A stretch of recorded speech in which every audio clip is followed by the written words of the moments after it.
Mr. Mackin. You gotta believe it.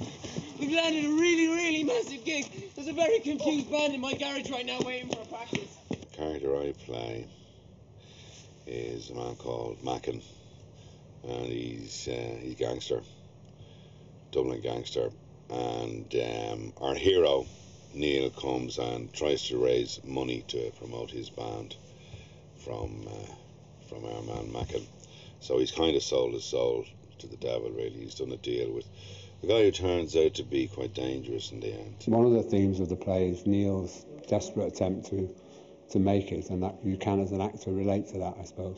I don't know. It's interesting. I'm writing at the minute. I'm writing about my life, as it were, and it's interesting to get to the stage where you think, well, why have you been in this business 40 years?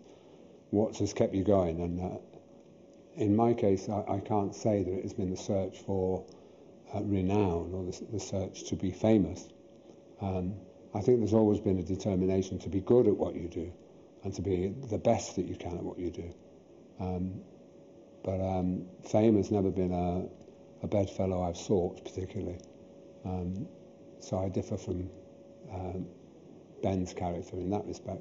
We go back, I don't know, we started together at the RSC. One of my first jobs was when I was a Sprong director. Both new boys. We were both new boys. And we went and we did our first season together at Stratford. And we caused mayhem, didn't we? And since that time, about 30 odd years ago, and it's dreadful. We've been friends, and I love him to pieces. He's one of the most important people in my career, and probably in a lot of people's career. And you're playing a completely different character than you've ever played before. Yeah, I've never played Carl before. Carl's a new one. Comes from a different league, I would say. Bats for the other side. But it's great. But I'm used to sending a few letters to Dorothy myself, I think. Are you? In the past. Yeah. Well, I think you do, don't you? If you explore yourself as an actor, you try and explore all sides, and I suppose the feminine is one of them. Well, I think people would be really interested to see you in something which isn't so. I mean, you're known for very strong characters, very honest or powerful men, and Carl is, or all of the above, but very feminine. Yeah, yeah. And gay is a gay thing. He's a great character. He's a great character. We had a debate. We were kind of talking about. I was saying it's Derek Jarman, and Pete was saying it's Karl Lagerfeld. So it's a cross between the two. No, it's a cross between the two.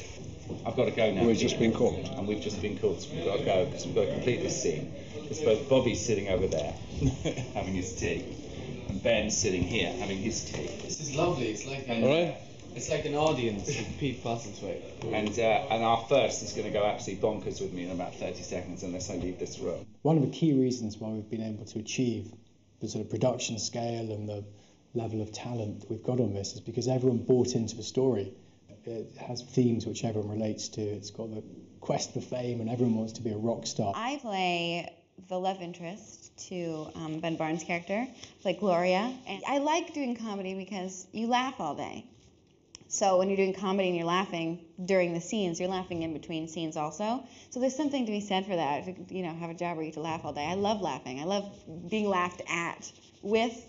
But at is fine too. I mean, I'll pull my dress over my head if I think it's going to make somebody laugh. You know, what attracted me to the script was that it's actually a story about people whose dreams don't come true, and people who are being outshone at every turn by somebody who's doing better than them. And I think we all feel like that. We all have days when you think, you know, you look around and you think, God, they're doing all right, you know. And there's that sort of jealousy, envy, feeling a bit like, I wish I'd done better. And it's a really clever idea. And Withnail has that aspect of loserness about it, you know, which is why people identify with it, because we all feel a bit fed up with how we're doing. We wish we were doing better. I'm playing the band's manager, who's called Hammond, and he's like he's like just one of these guys who's in this music business. He doesn't know what the fuck is going on. He's sort of like this sort of desperate sort of fucked up figure, who spent all his money on probably on cocaine and a big fucking phone.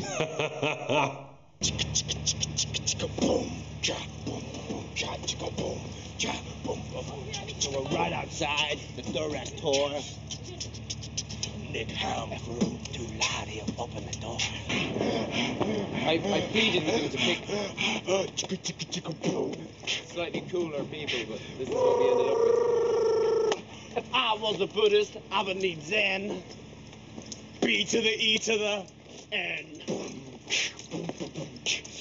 Just rhyming my name with stuff. Woo! All day, just rhyming my name with stuff and then posing. That's it. We've done it. Ben? Do you think you like that? Who's next?